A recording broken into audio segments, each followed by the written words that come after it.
antaranya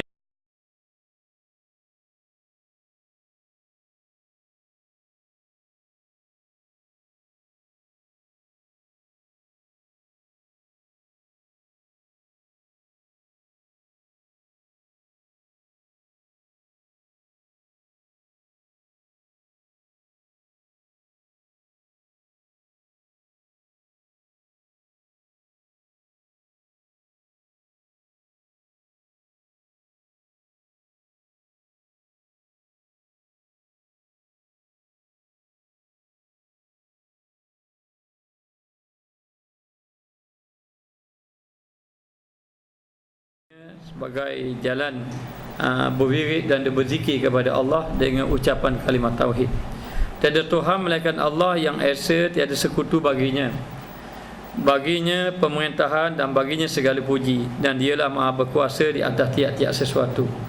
Maka ini di antara pujian kita, zikir kita, kita mentauhidkan kepada Allah dengan menyatakan tidak ada sekutu bagi Allah Ta'ala, dan seterusnya memuji Allah Ta'ala dan mengakui bahawa Allah Ta'ala berkuasa di atas tiap-tiap sesuatu. Maka disarankan membaca ini 100 kali.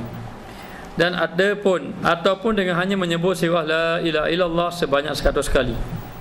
Jadi ini di antara jalan berzikir. Setengahnya ada guru-guru yang dia memberi ilmu dan memberi zikir, lalu disuruh berzikir paling kurang 100 kali sehari. Ada yang ditetapkan setiap waktu itu 100, maka jadi 500. Ada yang ditetapkan hanya 200 saja pagi dan malam. Pagi yakni lepas subuh, malam lepas isyak. Lalu disuruh kita berzikir 100 siang, 100 malam.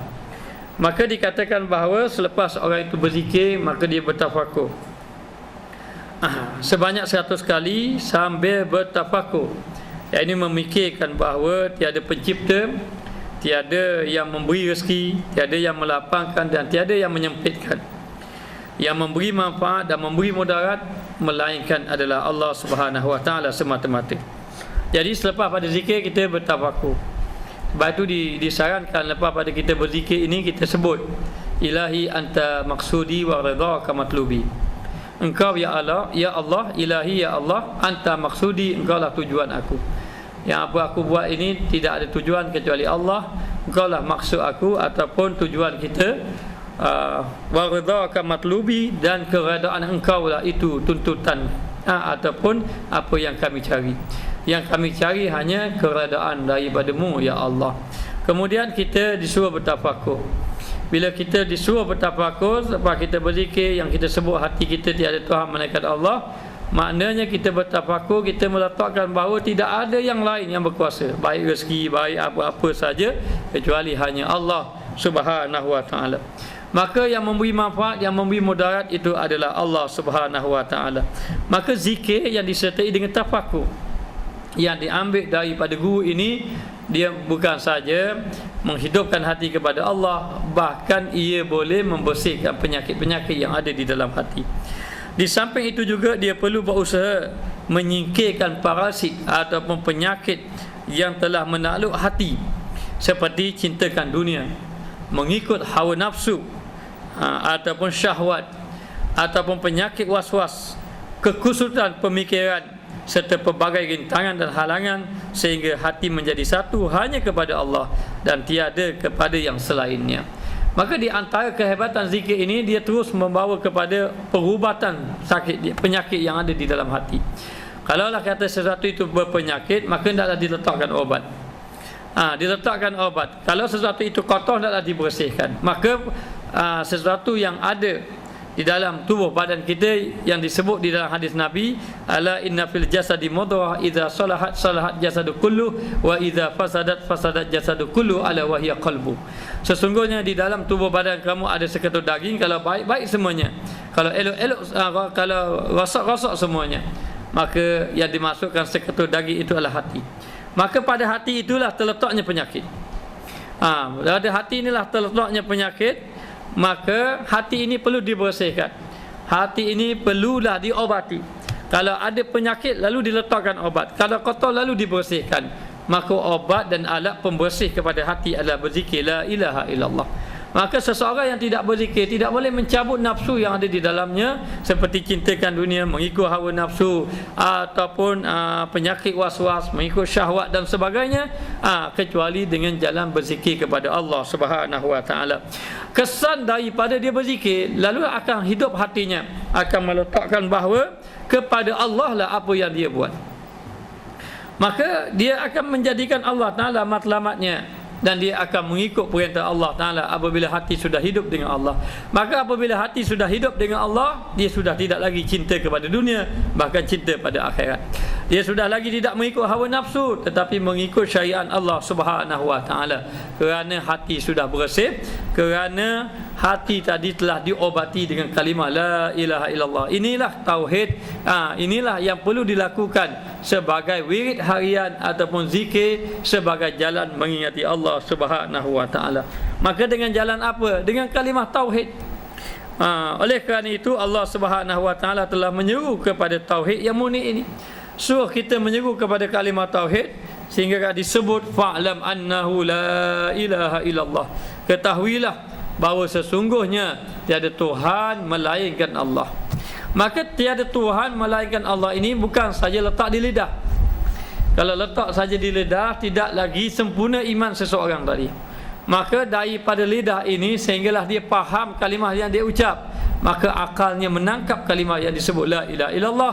Daripada akal ini turun kepada hati, hatinya hidup ingat kepada Allah ketika menyebut kalimah la ilaha illallah.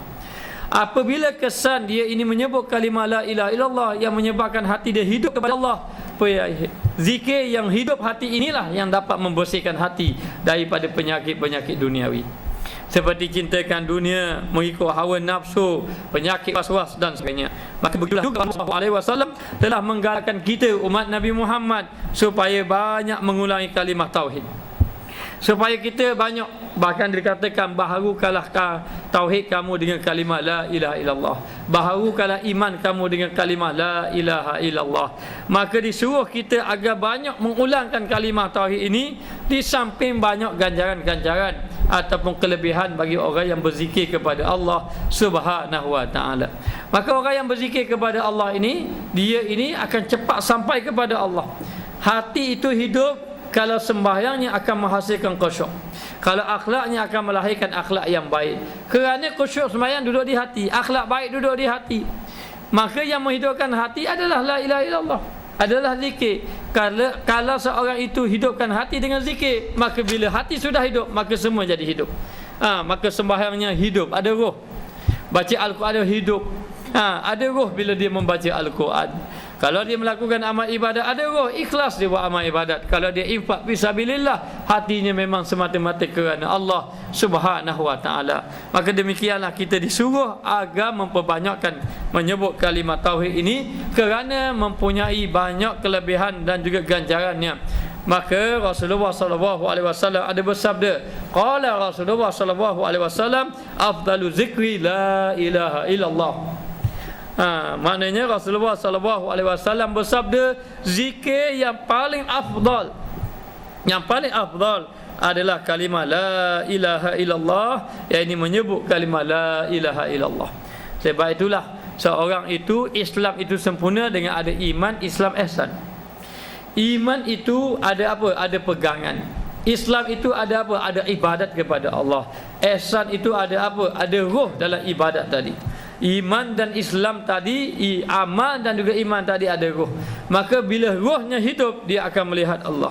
Apa maksud melihat Allah? Maknanya sesuatu hatinya akan hidup kalau dia sembahyang kerana Allah, kalau dia ibadat kerana Allah Ta'ala.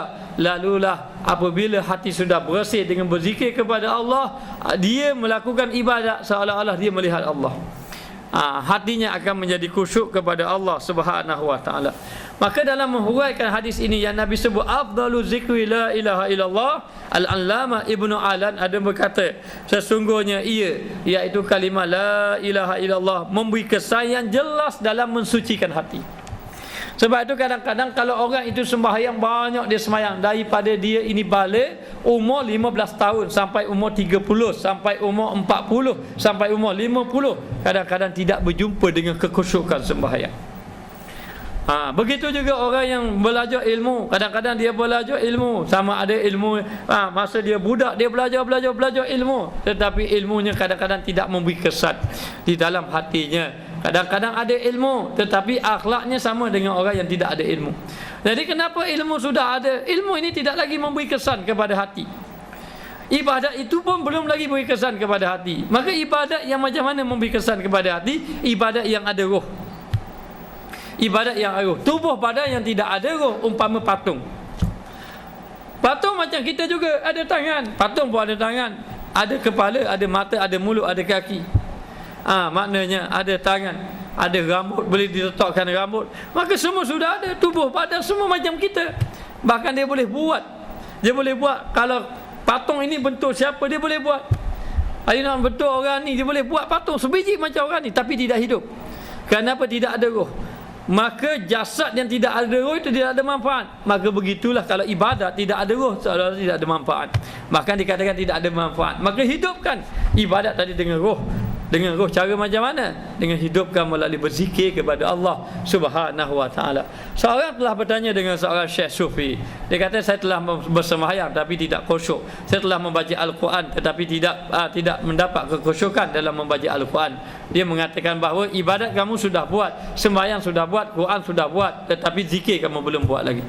Belum hidupkan. Kerana sembahyang kamu tidak disertai dengan zikir, bacaan kamu, Quran kamu tidak disertakan dengan zikir. Maka bila berzikir seorang tadi dapat menyucikan hatinya, dapat menghidupkan hatinya. Lalu dikatakan bahawa kata Al-Allamah Ibnu Alal, la ilaha illallah ini begitu kuat kesannya dalam mensucikan hatinya, hati seseorang itu daripada segala sifat yang tercela yang bertapak di dalam batin orang yang berzikir. Maka orang yang rosak hatinya, yang banyak kotoran di dalam hati, ataupun disebut dengan hijab, banyak hijabnya dengan nafsu, hijabnya dosa, hijabnya dengan dunia, hijabnya dengan syahwat, hijabnya dengan syaitan. Jadi banyak hijab. Hijab ni maknanya tutupan-tutupan di dalam hati kita, sehingga kan kita lemah beribadat, kita tidak melihat Allah, melihat makhluk dan sebagainya. Lalulah hati menjadi kotor. Bila hati kotor ini, bagaimana jalan nak membersihkannya? Lalu ulama mengatakan bahawa jalan membersihkannya dengan banyak berzikir la ilaha illallah. Bila seorang tadi berzikir, akhir sekali kotoran-kotoran hati yang ada pada si penzikir tadi, dia berzikir dalam keadaan kotor hatinya, nanti hatinya sedikit menjadi bersih, sehingga dia jadi asyik. Orang yang berzikir ini, orang yang duduk dalam keadaan lalai, dia akan berubah menjadi ingat. Orang yang ingat itu, dia terus lagi berzikir, dia akan berubah menjadi asyik. Bila dia jadi asyik, dia berzikir lagi, dia menjadi cinta. Bila dia zikir lagi, dia menjadi rindu. Kesan dia berzikir kepada Allah Subhanahu wa taala. Maka demikianlah zikir ini jalan membersihkan hati. Ibnu Athaillah mengatakan bahawa teruskan berzikir. Dia kata dalam keadaan walaupun tidak dapat dibersihkan hati lagi dalam keadaan berzikir, teruskan berzikir. Kerana bila kita berzikir lama-lama nanti akan memberi kesan juga kepada hati kita. Bahkan orang yang berzikir ini cukup cepat jalan perubahan ada di dalam dirinya. Sebab kepada perkara tersebut ialah kerana la ilah, yakni tiada Tuhan, ada kalimah yang menafikan segala bentuk ketuhanan. Jadi kita ni dalam hati ni tidak betul-betul lagi dengan Allah. Dalam hati kita ni ada lagi dunia, dalam hati kita ni ada lagi makhluk. Maka dinafikan la ilah, tiada Tuhan. Apa makna tiada Tuhan? Tiada yang diikuti, tiada yang kita perlu ingatkan, tiada yang perlu kita turut, tiada yang perlu kita patuh, tiada yang perlu kita taat, tiada yang perlu kita sembah, tiada yang perlu kita ikut. La ilaha illallah, kecuali hanya Allah. Yang perlu ingat, tiada yang perlu ingat Allah. Tiada yang perlu kita tunduk kecuali Allah. Lalu di peringkat awal dinafikan. Nafi. Apa makna nafi? Kita tolak belaka.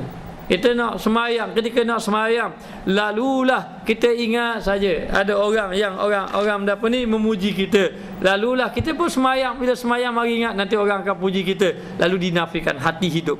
Orang yang semayang hati hidup dengan berzikir itu tanda dia khusyuk. Maka bila dia berzikir, tidak boleh lagi masuk. Nak masuk apa? Semua dinafikan. Nak masuk syirik, dinafikan, tiada Tuhan, tiada yang perlu disekutukan. Nak masuk dunia, tiada yang perlu diikuti, tiada yang perlu mengikut dunia kecuali hanya mengikut Allah Ta'ala. Lalu dikatakan, didatangkan dengan kalimah nafi dulu. Yakni kalimah la ilah, tiada Tuhan, yakni menafikan segala bentuk ketuhanan, manakala illallah, melainkan Allah, yakni dia panggil kalimah isbat, mensabitkan hanya Allah. Kita ni lemah lagi ni. Sebab tu pekat awal zikir, dia kena zikir la ilaha illallah. Kita nak khabar tidak ada yang utama kecuali Allah, tidak ada yang membesarkan kecuali Allah, Allah, Allah, Allah. Jadi kita zikir pekat awal tu supaya kita dapat hati kita ni. Yang penting nak hidupkan hati. Bila mari yang lain, dah Allah. Yang perlu ni tolak hanya Allah saja. Maka pekat awal la ilaha illallah. Tapi apabila sudah hati ingat Allah, maka zikirnya illallah, illallah, illallah. Hanya Allah, hanya Allah, hanya Allah. Melainkan Allah, melainkan Allah. Tapi bila sudah hidup lagi, lalu zikirnya Allah, Allah, Allah. Allah. Bila sudah hidup lagi, lalu zikirnya dia, Allah, dia Allah. Dia itu Allah lah. Maka zikir gitu. Akhirnya sudah tidak berzikir lah. Tidak berzikir. Mana zikir nafas. Setiap nafasnya la ilaha illallah, la ilaha illallah nafas. Ataupun dia bernafas Allah, Allah, Allah, maka zikir itu dipanggil zikir nafas. Ini peringkat orang yang sudah ingat betul-betul kepada Allah. Zikir ini dapat menyucikan hati-hati yang kotor. Lalu dikatakan bahawa illallah itu pula adalah kalimah yang mengisbatkan, yang mensabitkan kepada yang satu lagi benar, yang wajib bagi zatnya, dan yang bersih daripada segala yang tidak layak bagi keagungan Allah Ta'ala. Maka bila disebut saja illallah, hanya Allah, maka kita menolak habis yang lain.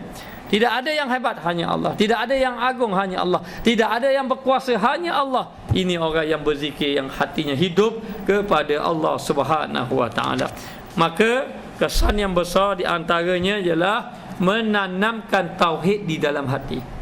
Kita beribadat ni biar sampai biar dapat mencapai ketauhidan kepada Allah. Bukan kita semayang biar siapa wali, tidak. Kalau kita semayang siapa bekok-bekok kepala kita ni, siapa bertanda, bukan yang tu. Kita sembahyang, kita beribadat, kita berzikir, kita berjalan kepada Allah biar sampai kepada tauhid kepada Allah. Tak jadi wali pun tak apa, tak boleh terbang pun tak apa, tak boleh jalan atas air pun tak apa, tapi hati bertauhid kepada Allah, hanya melihat Allah Ta'ala. Duduk di mana-mana, wa huwa ma'akum aynama kuntum. Allah Ta'ala bersama dengan kamu di mana kamu ada. Ini orang yang bertauhid kepada Allah Subhanahu Wa Ta'ala. Dengan sentiasa melazimi zikir yang sebegini, lalu dilazimkan berzikir la ilaha illallah.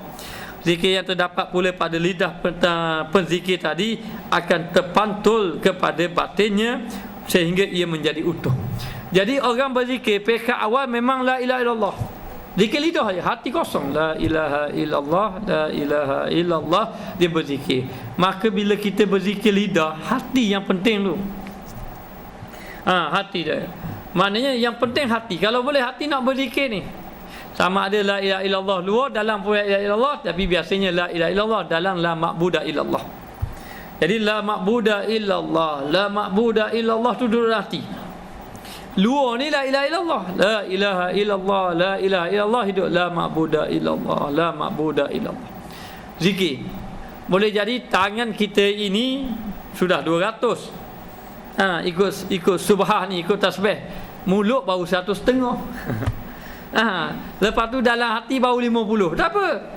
Maknanya, tapi hidupkan. Jangan kosong. Kalau kosong, dia mengangguk kepala sampai lengah pun tak ada benda. Dalam hati tak boleh kosong. Sebut la ma'buda illallah. Datangkan la ma'buda illallah, la ma'buda illallah. Datangkan. Sehingga kan zikrullah ini kekal duduk dalam batin kita. Sehingga kan dia kata terpantul di dalam batin menjadi utuh, yakni kuat hati kita ingat kepada Allah. Kita duduk saja ni, mari illallah, illallah, illallah, ataupun la ilaha illallah, la ma'budah, mari saja. Ini orang yang betul-betul yang sudah hatinya sudah hidup. Apabila telah utuh, dia akan menyinari batin. Zikir ini bila kita berzikir, dia ada cahaya. Cahaya ni akan menyeluruh. Sebab tu orang yang betul-betul berzikir, dia akan sakit dalam sengat tubuh dia. kadang sakit daripada hati dia sakit. Maknanya dia membakar nafsu, dia memukul nafsu kita. Dia kadang rasa pedih, kadang rasa lemah, kadang pecah habis ni. Rasa macam apa, sengat-sengat tubuh. Sebenarnya bila kita berzikir, dia kesan cahaya ni akan habis seluruh tubuh. Dia ada cahaya, zikir tu ada cahaya. Zikir yang betul-betul ada sanad, maknanya yang ambil daripada guru yang sampai pada Nabi, dia akan ada kesan, bukan saja sekadar zikir. Sebab tu perjalanan tasawuf inilah perjalanan penyucian hati, di antaranya dengan jalan zikir. Lalu dikatakan bahawa apabila telah utuh, dia akan menyinari batin. Batin akan hidup dan mengelokkannya, kemudian ia akan menyinari serta mengelokkan seluruh anggota. Jadi anggota jadi elok. Anggota tak terbuat maksiat dengan hati yang hidup kepada Allah, kerana di dalam hatinya sudah ada cahaya. Oleh kerana itu, para murid dan selain daripada mereka disuruh memperbanyakkan zikir dan melaziminya. Biasanya guru ini dia akan melazimkan, menyuruh kepada anak muridnya akan memperbanyakkan zikir. Ini dalam kaedah suluk. Siapa yang pernah masuk suluk, lalu gurunya akan dudukkan dia dalam satu tempat, lalu menyuruh dia berzikir banyak-banyak. Sama ada 10,000 ataupun 100,000 ataupun 15,000, disuruh berzikir. Yang dikehendaki zikir itu bukan banyak zikir itu, yang dikehendaki zikir adalah hidup hati. Jadi guru ini kadang-kadang dia tidak sama. Atas orang ni dia kata 15,000, atas orang ni 30,000, atas orang ni 100,000, atas orang ni 5,000 je. Adalah orang pula zikir tidak sama. Ada guru dia kata kamu zikir la ilaha illallah, kamu illallah, kamu Allah, kamu hu, kamu nafas. Kamu zikir nafas, kamu zikir lataif, macam-macam zikir lah, banyak lagi. Zikir ni ada belas-belas, lebih kurang 13, 14 jenis zikir. Jadi zikir ni guru tentukan seorang zikir dia agar hatinya hidup kepada Allah Ta'ala, melazimkan zikir. Bila melazimkan zikir, hati hidup. Hati hidup ingat Allah. Masakan bila hati sudah ingat, masakan dia nak buat maksiat. Baik, itulah kalau kita baca kisah Imam Syekh Junaid Baghdadi sebagai contoh, ataupun Syekh Abdul Qadir Al-Jilani pun, kalau orang-orang yang ahli maksiat datang kepada dia, dia bukan terus buka ilmu, bukan saja ilmu terus buka. Kadang-kadang ada orang tu dia tak terus belajar ilmu, dia pergi kepada zikir dan juga khidmat. Kalau Syekh Abdul Qadir Jilani kadang-kadang dia suruh orang berkhidmat, kadang-kadang dia suruh bersobah saja, dia suruh banyakkan berzikir saja. Supaya apa? Supaya hatinya hidup kepada Allah Subhanahu wa taala. Lalulah dalam satu hadis Nabi SAW bersabda, riwayat daripada Abi Hurairah, an Abi Hurairah radhiyallahu anhu qala Rasulullah sallallahu alaihi wasallam, jaddidu imanakum qabla qila ya Rasulullah wa kaifa nujaddidu imanana, qala aksiru min qaulin la ilaha illallah. Daripada Abu Hurairah radhiyallahu anhu katanya, bersabda Rasulullah sallallahu alaihi wasallam, perbaharuilah kamu semua akan iman kamu. Baharulah iman kamu. Lalu baginda ditanya, wahai Rasulullah sallallahu alaihi wasallam, bagaimana kami memperbaharukan iman kami? Bagaimana nak membaharukan iman kami? Lalulah baginda menjawab, memperbanyakkanlah mengucap kalimah la ilaha illallah. Ini menunjukkan para sahabatlah golongan berzikir, ahli zikir. Maknanya kalau dikatakan berzikir ini tidak elok, bagaimana dengan sahabat Nabi yang berzikir? Sahabat Nabi ini berzikir. Ada yang mengatakan berzikir ini menyebabkan orang itu tidak berjihad dan sebagainya. Bagaimana dengan sahabat Nabi yang terdiri daripada ahli jihad? Mereka itu ahli zikir. Zikir perjalanan yang Nabi tunjuk. Sebelumnya turunnya ayat-ayat sembahyang ketika Nabi pergi ke Isra Mi'raj itu, sebelum dapatnya sembahyang 5 waktu sehari semalam, sahabat Nabi disuruh berzikir. Apabila mereka itu berzikir, zikir ini ibarat diletakkan satu baja, kemudian disiram baja tadi akan menumbuhkan satu tanaman yang begitu utuh. Maka baja dalam hati kita la ilaha illallah, lalu kita hidupkan la ilaha illallah, maka akan menumbuhkan iman yang kuat di dalam hati. Iman yang kuat di dalam hati, maka disuruh kita memperbaharui iman kita dengan kalimah la ilaha illallah. Baru orang yang kuat imannya dengan sebut la ilaha illallah, barulah dia ni melahirkan akhlak yang baik. Tidak menerima rasuah, tidak melakukan mungkar, tidak berzina, tidak buat maksiat, tidak mengambil hak orang, tidak mengkhianati orang lain, tidak memfitnah orang, tidak mengambil harta orang ramai, tidak macam-macam lah perkara-perkara yang buruk-buruk ni dapat ditinggalkan. Lalulah dalam satu hadis qala sallallahu alaihi wasallam aidan man qala la ilaha illallah wahdahu la syarikalah lahul mulku wa lahul hamdu wa huwa ala kulli syai'in qadir fi yaumin mi'ata marratan kanat lahu adla asyri riqabin wa kutibat lahu mi'atu hasanatin wa muhiyat anhu mi'atu sayyiatin wa kanat lahu hirzan minasyaitani yaumahu zalika hatta yumsiya wa lam ya'ti ahadun bi afdala mimma jaa bihi illa rajulun amalun aksaru minhu. Bersabda Rasulullah sallallahu alaihi wasallam, sesiapa berkata la ilaha illallah wahdahu la syarikalah lahu mulku wa lahul hamdu wa huwa ala kulli syai'in qadir. Kalau dia baca tiada Tuhan melainkan Allah yang esa, tiada sekutu baginya pemerintahan dan baginya segala puji, dan dia maha berkuasa ke atas tiap-tiap sesuatu. Kalau orang melazimkan zikir ini, la ilaha illallah wahdahu la syarikalah lahul mulku wa lahul hamdu yuhyi wa yumiit wa huwa ala kulli syai'in qadir. Panjang. Orang kita ni kalau boleh zikir nak pendek-pendek. Maknanya zikir panjang-panjang ni Allah payah. Kalau boleh zikir nak sikit. Zikir banyak-banyak ni Allah. Semayang gitu kok. Maknanya kalau semayang jamak qasar, kalau boleh qasar satu nak qasar satu.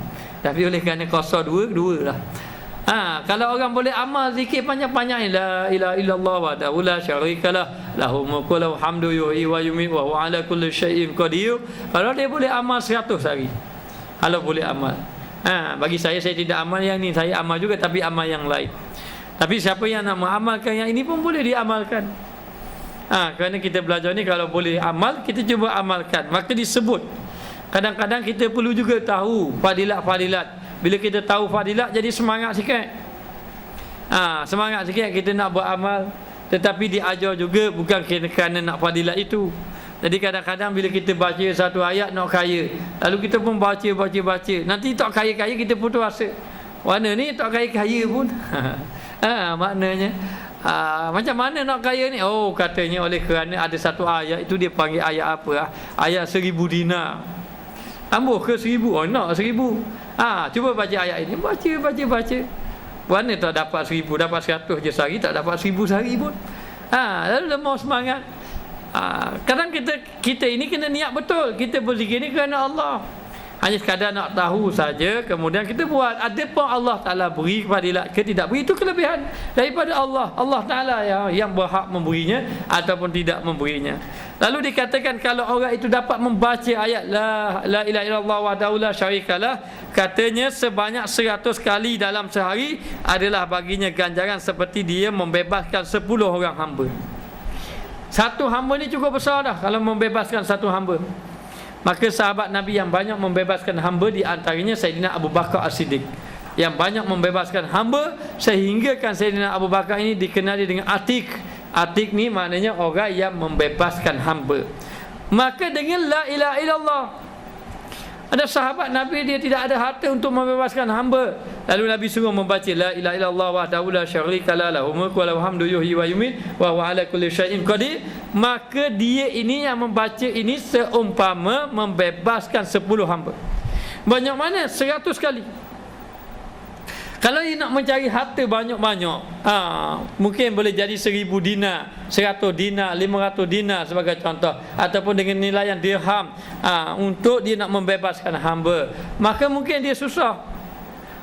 Kadang sehari tak dapat lagi, cari simpan seminggu, sebulan, dapat duit baru boleh bebaskan hamba. Tetapi kalau dia ini membaca 100 kali, kadang-kadang sekejap saja 100 kali, baik umpama membebaskan 10 orang hamba, dan ditulis baginya 100 kebaikan.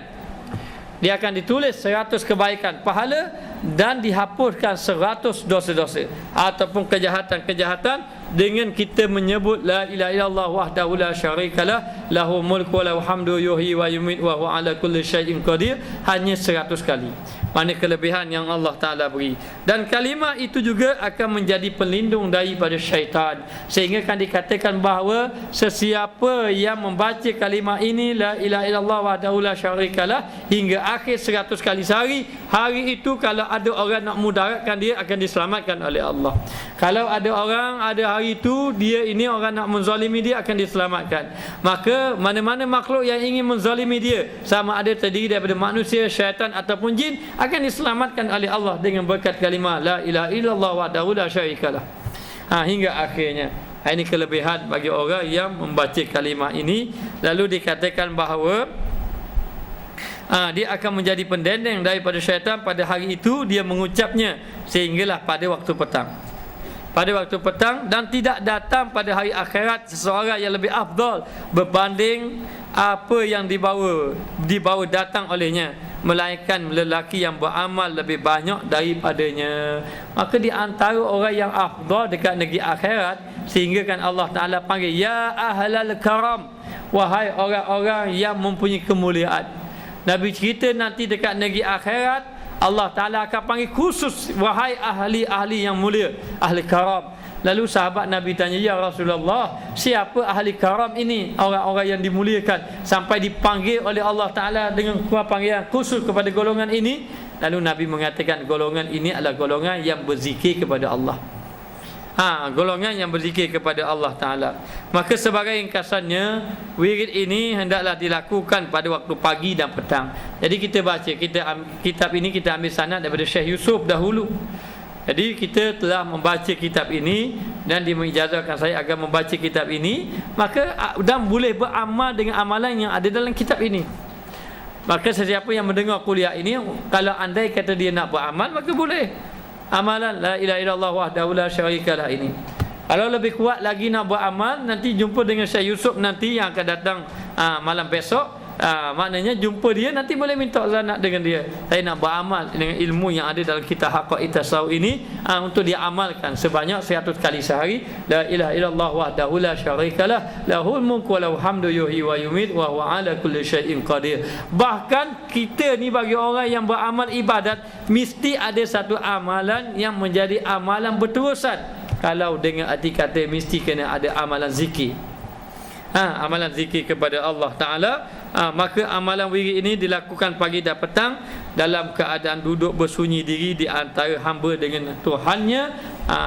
Sebaik-baiknya kalau boleh malam hari sebelum tidur itu duduk di hadapan sejadah. Kata Imam Ghazali dalam kitab Minhajul Abidin, kamu sembahyanglah sunat taubat 4 rakaat. Banyak sunat taubat 4 rakaat, beristighfar kepada Allah Ta'ala banyak-banyak, dan sebutlah nama Allah Ta'ala, berzikir seorang diri sebanyak mana yang kamu mampu, 100 ke 1000 ke, berzikir. Kemudian lepas pada berzikir, munajat kepada Allah agar Allah Ta'ala mengampunkan dosa kita. Lalu ketika kalau ditanya zikir waktu bila yang paling afdal, zikir yang waktu paling afdal adalah zikir ketika kita bersunyi-sunyian dengan Allah.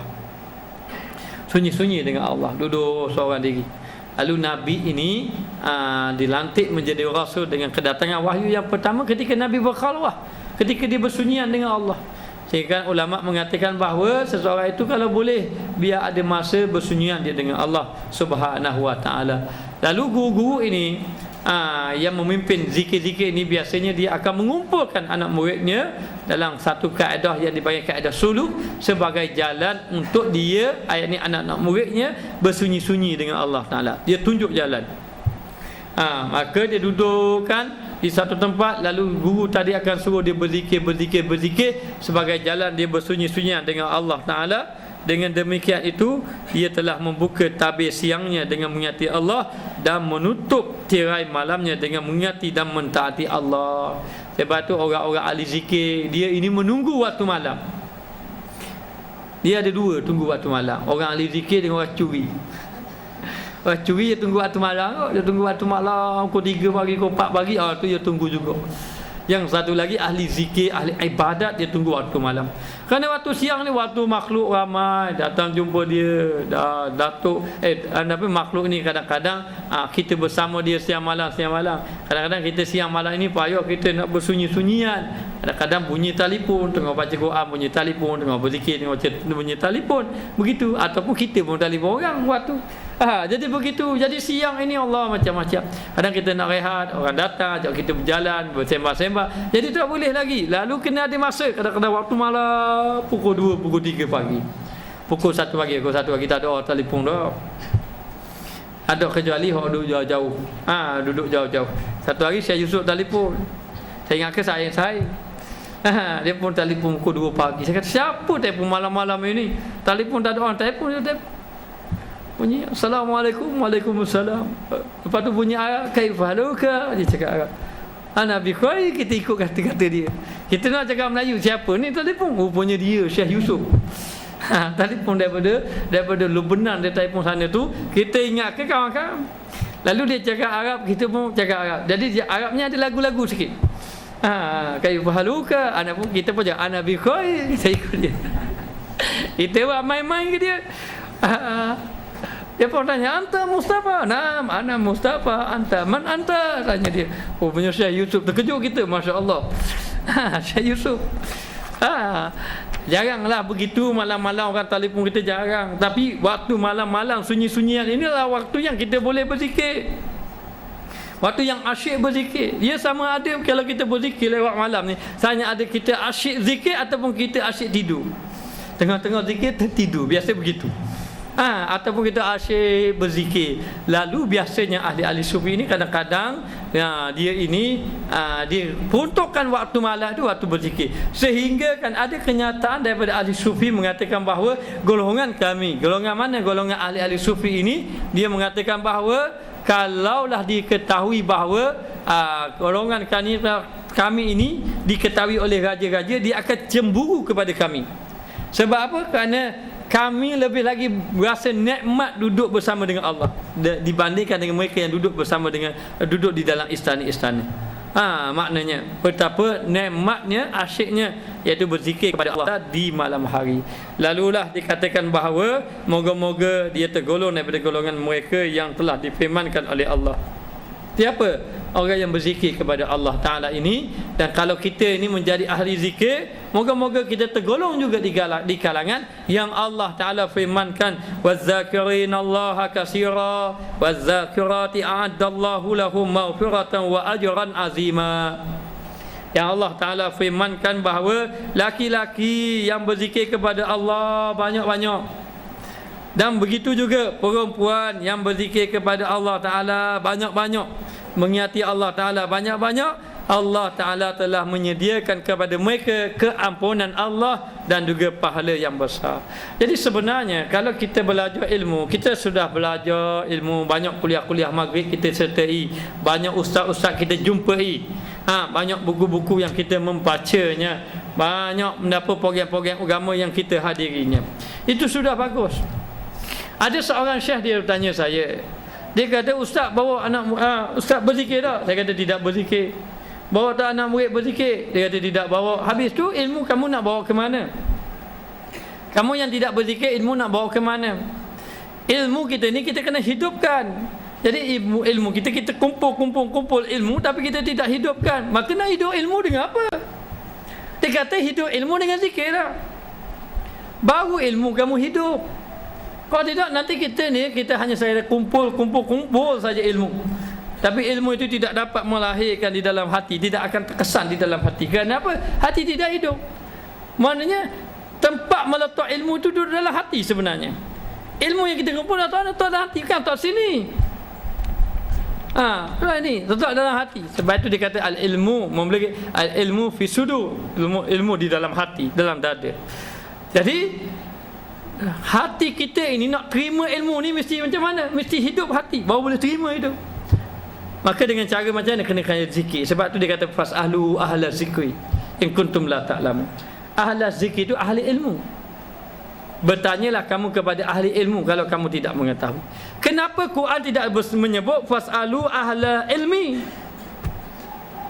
Tapi disebut fasalu ahla zikri, bertanyalah kamu kepada ahli zikir. Patutnya kalau ilmu, kalau tentang tak tahu ilmu, tanya ahli ilmu lah. Tapi tak sebut ahli ilmi. Yang disebut fasalu ahli zikri, kerana ahli zikir ni ilmu dia hidup.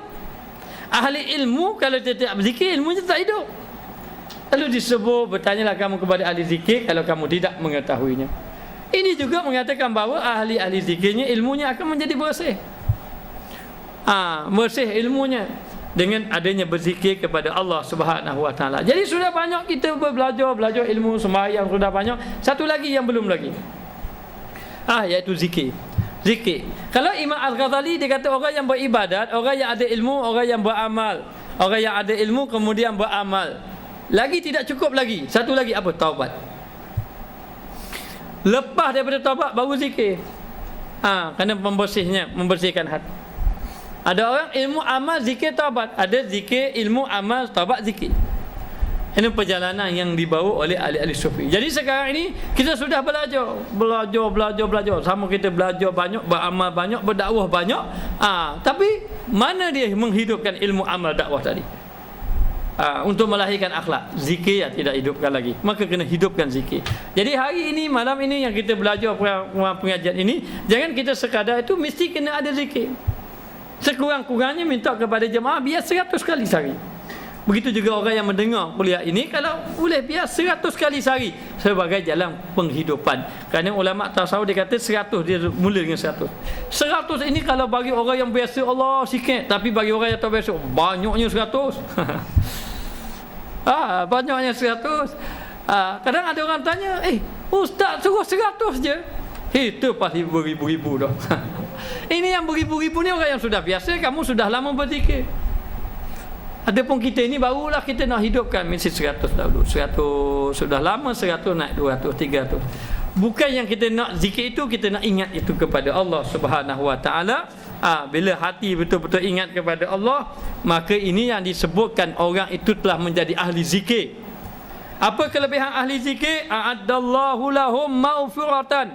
Allah Taala sediakan kepadanya keampunan. Adakah sekadar keampunan? Wa ajran azima, bukan saja diampunkan dosa, bahkan diberi pahala yang lebih, pahala yang besar.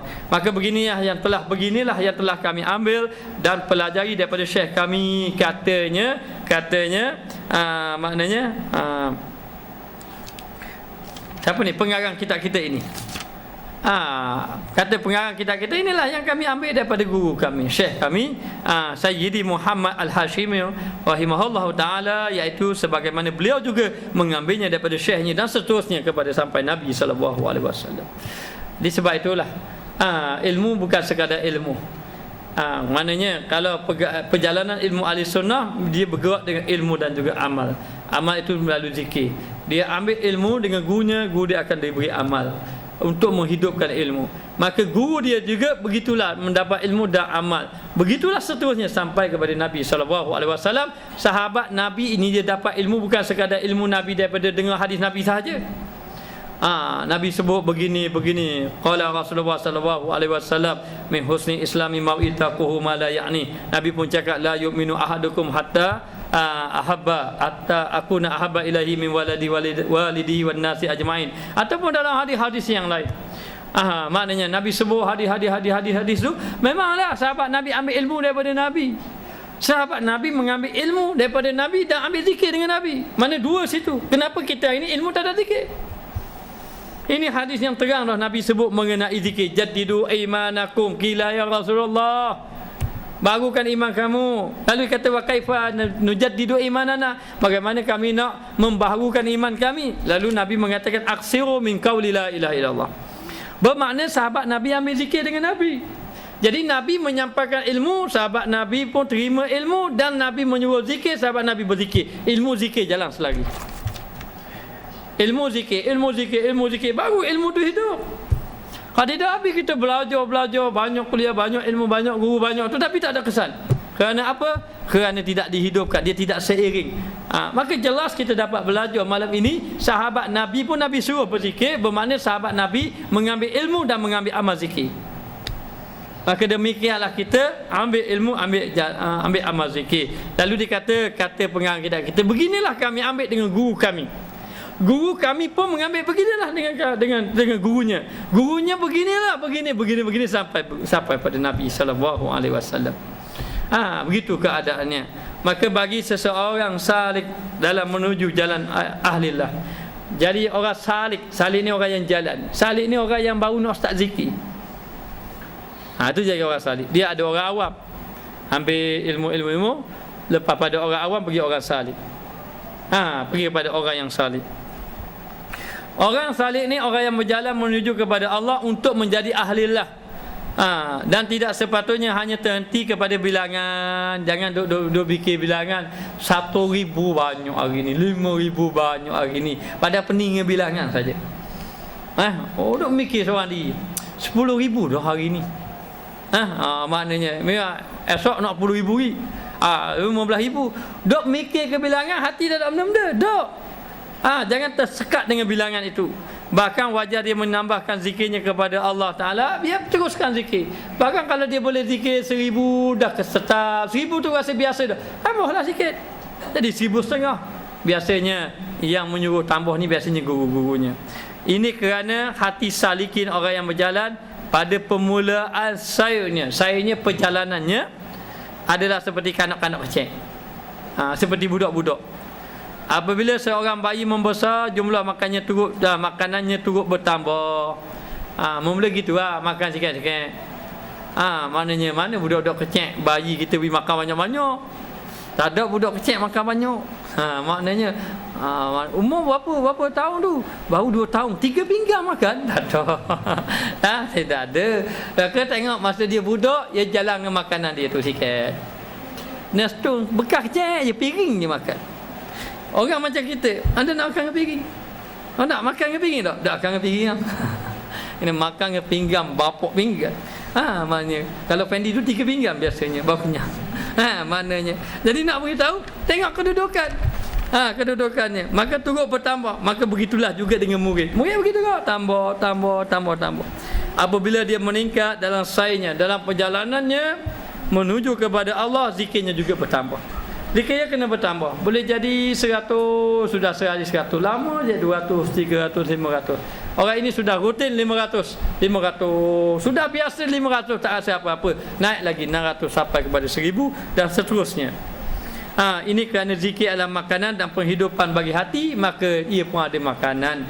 Hati kita ada makanan, tubuh badan kita ada makanan. Yang kita makan mi goreng, nasi goreng, ayam panggang dan sebagainya, itu makanan zahir. Makanan batin itu adalah hati. Jadi kalau penyakit, kalau kita tak makan saat tu sakit, kadang-kadang kita salah makan pun sakit perut dan sebagainya, salah makan. Begitu juga kalau tak beri makan, sakit juga kita. Kalau lebih makan pun sakit. Kita ni tak aja start zikir, terus start zikir 10,000 pening kepala. Tengok sikit-sikit dalam keadaan berzikir. Jadi dulu ada seorang tu, bila kita bagi ijazah dia zikir 100, dia bahang per 1,000 sakit kepala kata.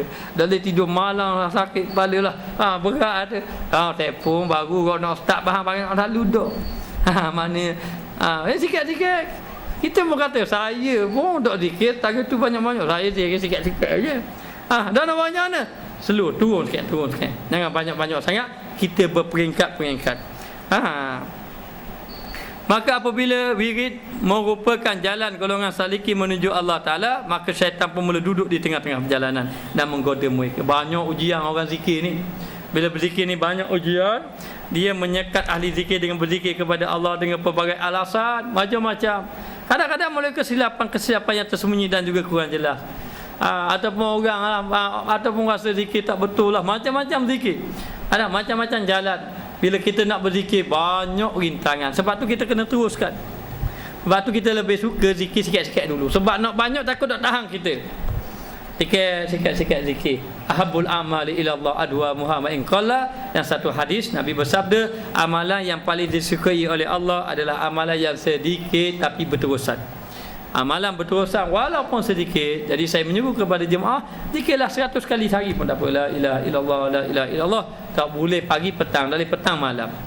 Tak boleh pagi petang malam, sambung besok qadha. Mari 100, ini 100 jadi 200. Sudah okey sikit jadi 200 lagi sehari. Okey sikit 300, maka demikianlah seterusnya. Jadi maknanya sehinggalah kita menjadi orang yang berzikir kepada Allah Taala. Wallahu alam. Kita sambung ke datang.